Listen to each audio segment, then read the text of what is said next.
Come down here from South East London tonight, a place called Nottingham. Now, if you don't know Nottingham, just close your eyes and imagine Paris, imagine Venice. Nottingham's a dump, not worth thinking about.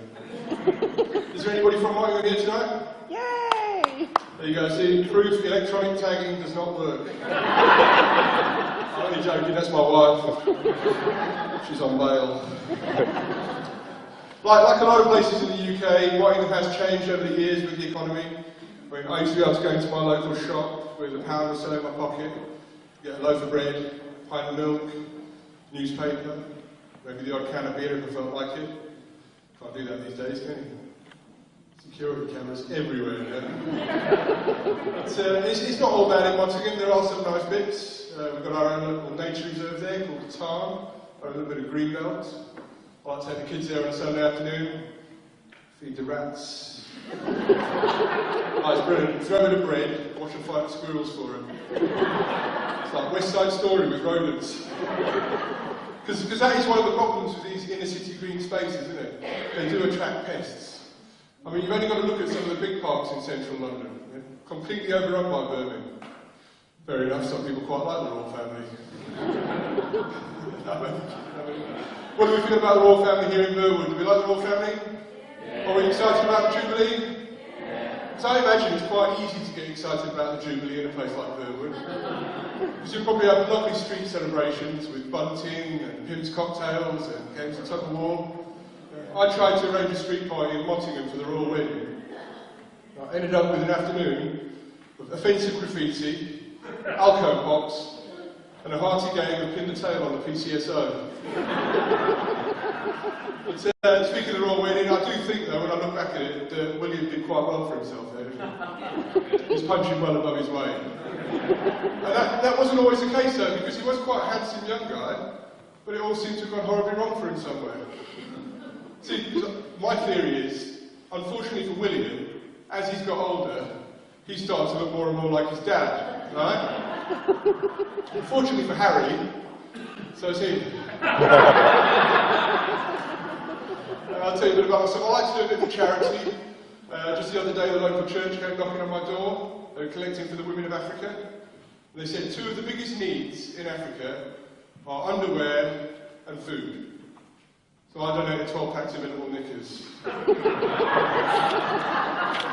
what I had around the house. But I do sympathise with the people of Africa because I grew up in South Africa and I know it can be quite a rough place.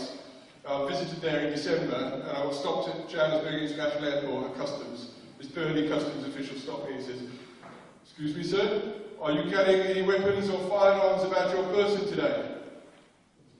"Of course not, officer." So he took out his gun and he says, "Well, for safety's sake, you better take this one."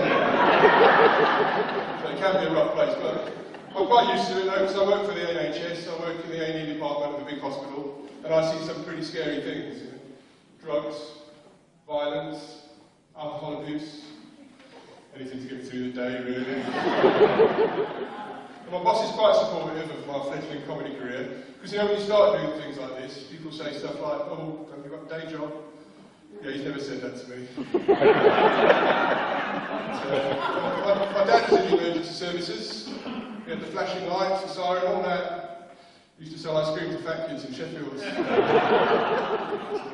Speaking of which, I've recently become a father for the second time. Thank you very much, thank you. It was a long pregnancy, 41 and a half weeks. In fact, my wife had been pregnant for so long, at one stage, we did consider cancelling the midwife. Fighting fat fighters. But she's struggled a bit since giving birth as well. She's battling to get about without support. I did suggest to use a Hoover as a walking aid, but that didn't go down too well. And we argued about the name as well, because my wife wanted to name my daughter after her mum's mum. And I just didn't think Gran was a good name for a kid. Very old-fashioned. But it's tiring. It is tiring having children. I think the journey down here tonight represented the longest uninterrupted sleep I've had. Passengers in my car were shitting. Yeah, it's difficult feeding children these days because everybody's watching you, making sure they get their 5 a day. That's more difficult than it sounds. Monster Munch only comes in 3 flavours. My parents didn't have this problem when I was growing up. Their biggest decision was what we're going to have with the chips tonight. We did have rice once. I remember it. It was a dark day in the late 80s. Chinese takeaway messed up our order. Bad times, bad times. But having children, those of you that have got children in the audience will know this, that having children speeds up the ageing process. I'll give you an example of this. I was 19 when we had our first daughter. She's 4 next week. But I am proper hitting middle age now, and I realised this the other day when I found myself pausing bargain hunt to go to the toilet. 3 times. And another way that I know I'm hitting middle age is that I'm not very good at sex anymore.